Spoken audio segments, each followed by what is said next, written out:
हज़रत जलालुद्दीन रूमी बड़ी शख्सियत हैं। उनके पास शाम को खादिम हाजिर होता था तो आप पूछते थे कि आज हमारे लंगर में कुछ बाकी है, कुछ रह गया, कि उनकी सीरत में है। तो अगर वो कहता है जनाब कि कुछ इतने पैसे या आटा या कोई चीज़ बच गई है, मौजूद है, तो फरमाते मौलाना रूमी गमगीन हो जाते, कहते कि आज मेरे घर से शद्दाद और फिरौन के घर की बू आ रही है, ये माल क्यों बचा? अर्ज करते हुजूर कोई मांगने वाला आया ही नहीं, कोई मुस्तहिक आया ही नहीं, तो चीज़ बच कर रह गई है, अब हम क्या कर सकते हैं? फरमाते कि नहीं, नमरूद और हामान के घर की मुझे खुशबू बू आ रही है, ये क्यों बचा? और जब कोई आकर ये कहता कि सरकार आज कुछ भी नहीं बचा, तो फरमाते कि आज मुझे कमली वाले के घर की खुशबू आ रही है।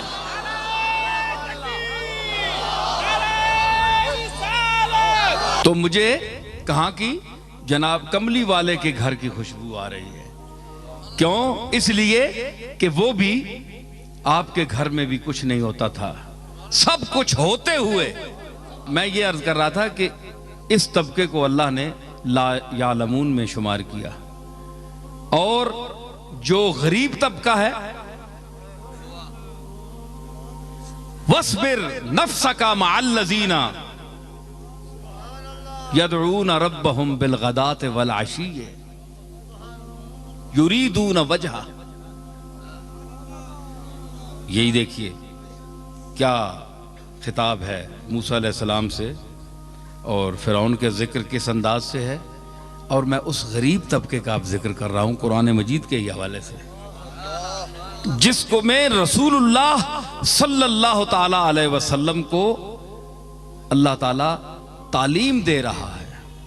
वस्बिर नफ्सका मअल्लज़ीना, ऐ मेरे रसूल अपने आप को जमाए रख,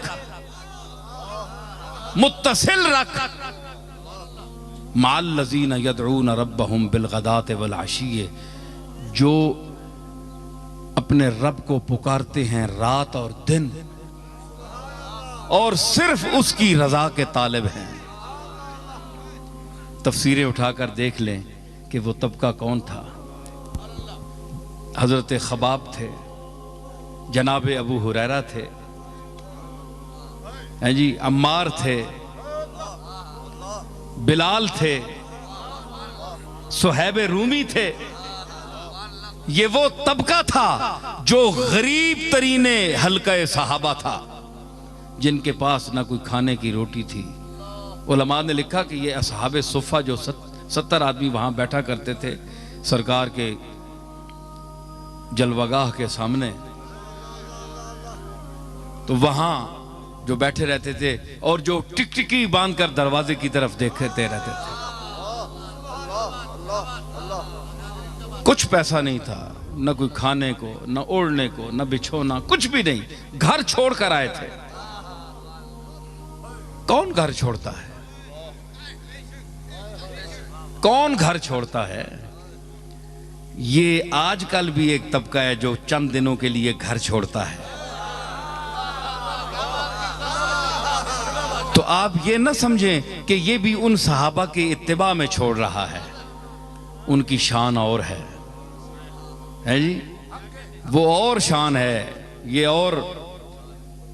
और अंदाज है, इसके पीछे और बड़ी बातें हैं। अल्लाह करे कि सही नीयत हो तो हमें खुशी होगी। लेकिन उनको देखिए कि जो घर छोड़कर कमली वाले के दरवाजे पर बैठे, हुजूर ने उनको क्यों मना नहीं किया? मैं यहां एक बात करता हूं, भाई इधर देखो मुझे, मैं अब जाने वाला हूं, जा रहा हूं मैं। हुजूर ने उन्हें क्यों मना नहीं किया? अपना घर छोड़ा, अपने बाल बच्चे छोड़ दिए, मेरे दरवाजे पर क्यों बैठे हो? जाओ अपने घर। कोई हदीस मुझे बताएं कि सरकार ने उनको उठाया हो? नहीं उठाया, बैठे रहे सारी उम्र, है जी। उन्होंने भी कहा, है जी,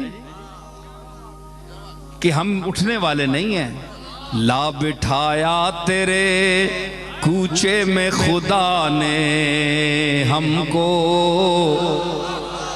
ला बिठाया तेरे कूचे में खुदा ने हमको, ला बिठाया तेरे कूचे में खुदा ने हमको, न उठे हश्र भी आए जो उठाने हमको, न उठे हश्र भी आए जो उठाने, हम नहीं उठने वाले।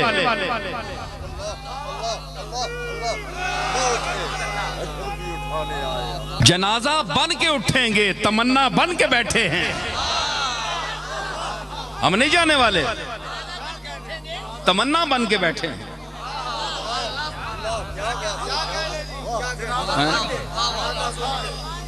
तो हुजूर ने उनको उठाया नहीं, जाओ अपने घर बार जाओ, संभालो, बच्चों को देखो।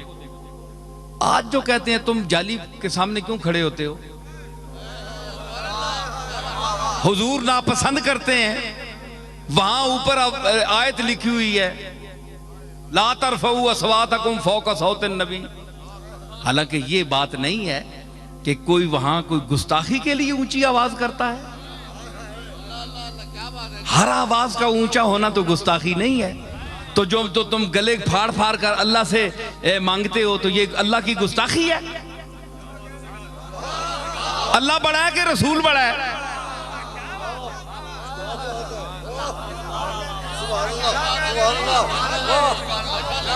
अल्लाह खालिक रसूल है, तो इतने शोर मचाते हो रो रो के, चाहे कोई देवबंदी है, चाहे कोई बरेलवी है, कोई भी है, रोते हैं, आयतें पढ़ते हैं, रुलाते हैं, क्या क्या दिखाते हैं, क्या क्या मंजर दिखाते हैं। तो ये अल्लाह की गुस्ताखी नहीं है? अरे हया वालों को देखा है मैंने, हाँ हमने भी देखा है। तुम तो आंखें फाड़ फाड़ कर चांद को देखते हो, उन्होंने कभी आसमान की तरफ रुख नहीं किया, नजर नहीं उठाई। ये मुफ्ती साहब के बैठे हैं, ये मुफ्ती ज़हरुल्लाह, इनके चचा मौलाना फरीदुद्दीन साहब, मैंने उनको देखा है, मुझे याद आ गई बात। तो मैं छोटा होता था तो वो मस्जिद से, गोलशी मस्जिद से कई मर्तबा निकलते थे बाहर, तो मैंने कभी उनको आंख उठाकर ऊपर देखते नहीं देखा, हमेशा नजर नीचे जमीन पर। मैंने अपनी आंखों से देखा है, जो मैं महसूस करके बयान कर रहा हूं। ये तो एक आदमी था ना, तो ये जो तबका है इस तरह के सुलहा का, तो उन्होंने उसकी जात की शर्म की वजह से ऊपर कभी देखा भी नहीं। वो लोग थे। आज उलमा में वो तबका कहां है? हमने वो चेहरे भी देखे। तो हुजूर ने कभी नहीं फरमाया कि तुम उठ जाओ। तो जो अपनी जाहिरी जिंदगी में 24 घंटे बैठे हुए असहाबे सुफा को नहीं कहता कि तुम उठ जाओ।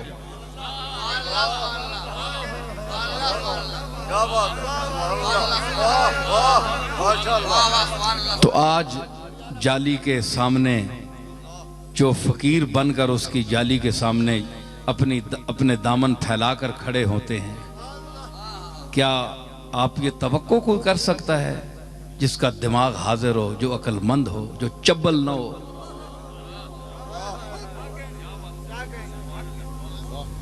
हैं? तो वो कोई ये बार कैसे जाती हैं, लोग कहते हैं हमें समझ नहीं आती ये कौन सी जबान बोल रहे हैं, इसलिए मैं मजबूरन बोल रहा हूं, कुछ ना कुछ जुमला आ जाएगा। तो वो जिस वक्त फिर जरा शबाब पे आता है ना मसला, तो फिर निकल जाते हैं जुमले।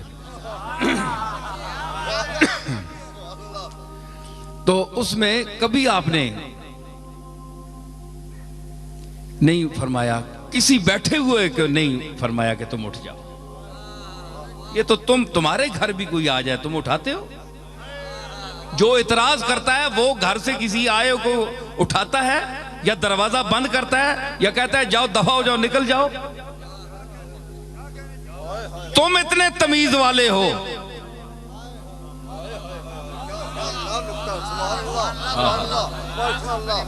बड़े अखलाक वाले हो, जिसके लिए फरमाया व इन्नका लअला खुलुक़िन अज़ीम कि ऐ मेरे महबूब तू अखलाक अजीमा की उन मनाजिल रफिया पर फायज है कि वहां से ऊपर कोई अखलाक का दर्जा नहीं है।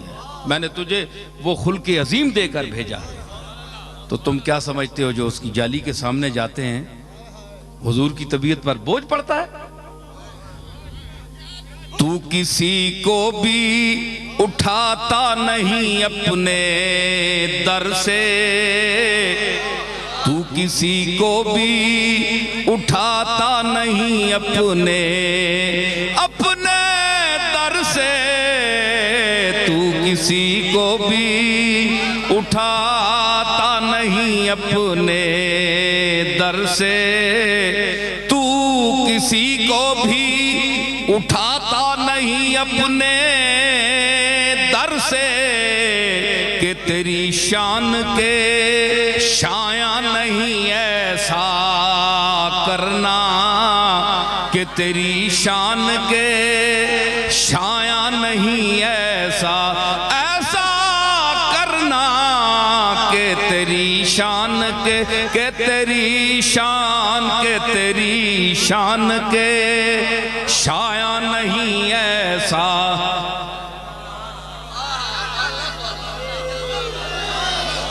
ये तेरा काम है ऐ आमिना के दुर्रे यतीम, ये तेरा काम है ऐ आमिना के दुर्रे यतीम, सारी उम्मत की शफाअत तने तन्हा करना, सारी उम्मत की शफाअत तने तन्हा